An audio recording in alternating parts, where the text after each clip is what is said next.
Hello again, it's Dan, And Julia. and this is the podcast for Section 4 of Chapter 5 of A Student's Guide to the Mathematics of Astronomy. This section is about HR diagrams. The HR diagram is probably the most common graph studied in astronomy. It summarizes many properties of stars. So here's an HR diagram in figure 5.5. It's a graph, not a picture, and it's a graph always with luminosity on the vertical axis and temperature or a related quantity on the horizontal axis.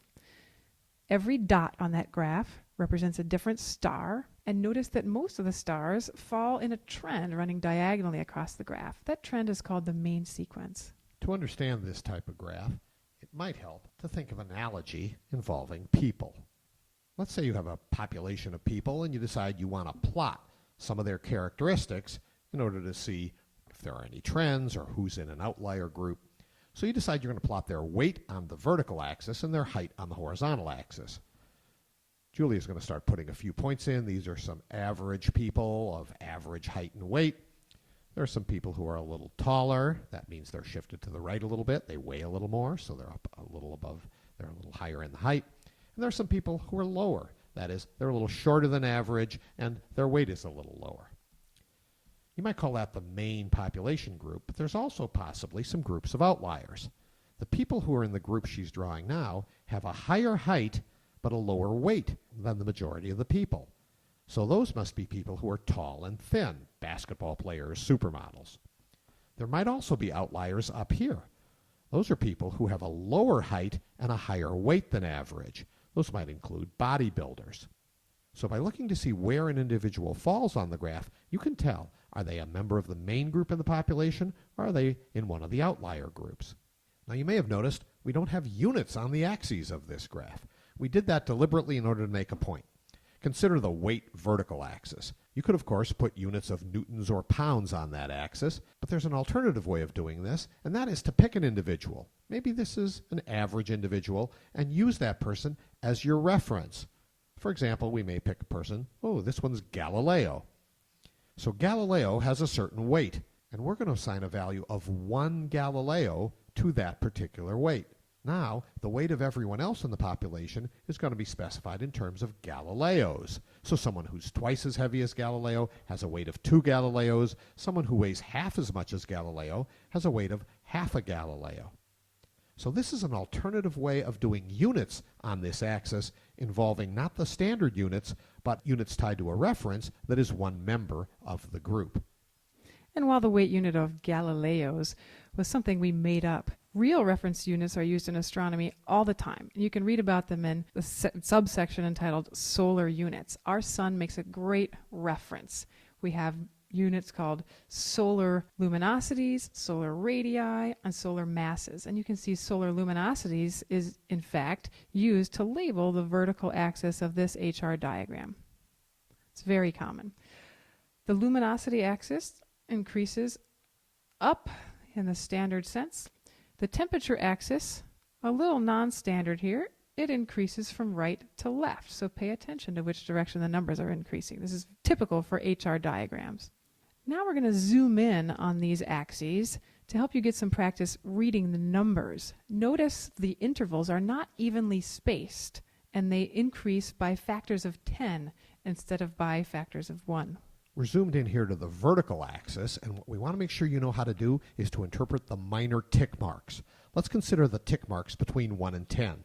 You know that there are 9 tick marks there, and they have to cover the range from 1 to 10 solar luminosities. So each one must be 1 solar luminosity, 1 to 2, 2 to 3, and so on.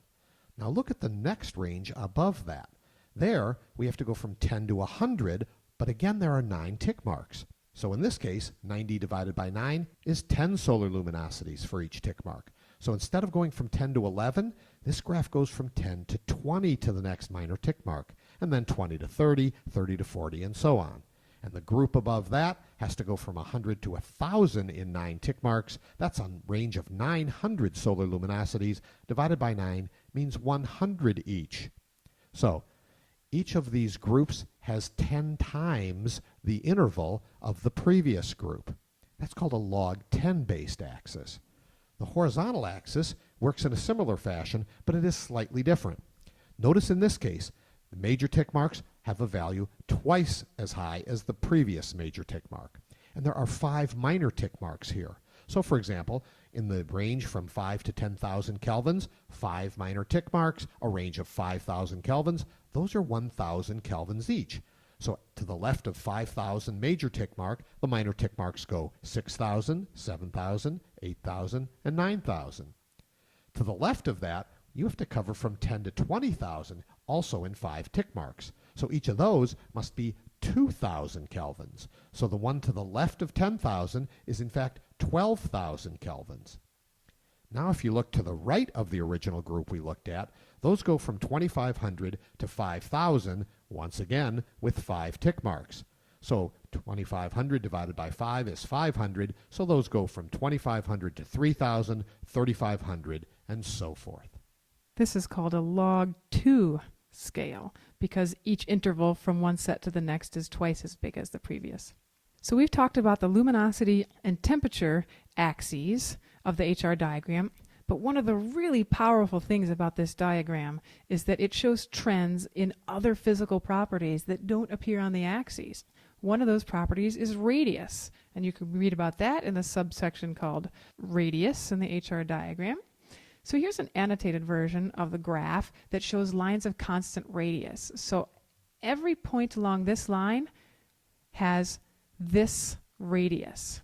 It's a line of constant radius. And every point along this line has this radius, 1/100th of a solar radius, 10 times bigger than the previous radius. So each step here to the next line is 10 times bigger.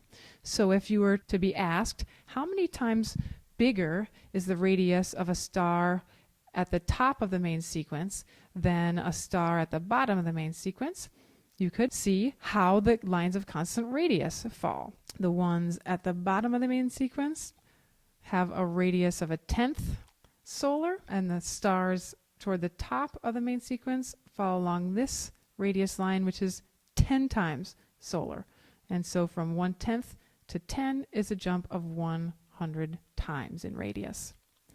Another quantity that shows a trend on the HR diagram is mass. Unlike luminosity, temperature, and radius, which shows trends that are valid for all stars, any stars that might be plotted on the diagram, mass is a trend that is valid only for the main sequence.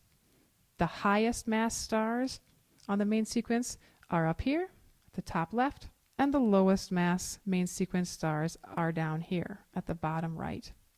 Another property that varies only along the main sequence, that is, not counting these outlier groups, is lifetime of stars. The stars up here that have a high mass also have a short lifetime. And the stars down here that had a low mass, they have long lifetimes. And for both of these properties, mass varies smoothly from low to high in this direction. Lifetime varies from short to long in this direction. And again, neither of those count these outlier groups. Okay, summarizing the main points of this section. An HR diagram is a graph of temperature versus luminosity for a population of stars. When you have an HR diagram, most of the stars fall on the trend from upper left to lower right, called the main sequence. A convenient way to express physical properties of stars is to use a reference object, our sun, and those are called solar units. The HR diagram, in addition to showing luminosity and temperature, also shows trends in other properties, including mass, lifetime, and radius. And I'm going to draw the trends for all 5 properties on the HR diagram. Luminosity goes along the axis, runs up. Temperature goes along this axis, runs left for increasing values. Radius goes diagonally up and to the right. All 3 of these properties are valid for any stars on the HR diagram. And then for the main sequence only, mass increases up and to the left, and lifetime increases down and to the right. Okay.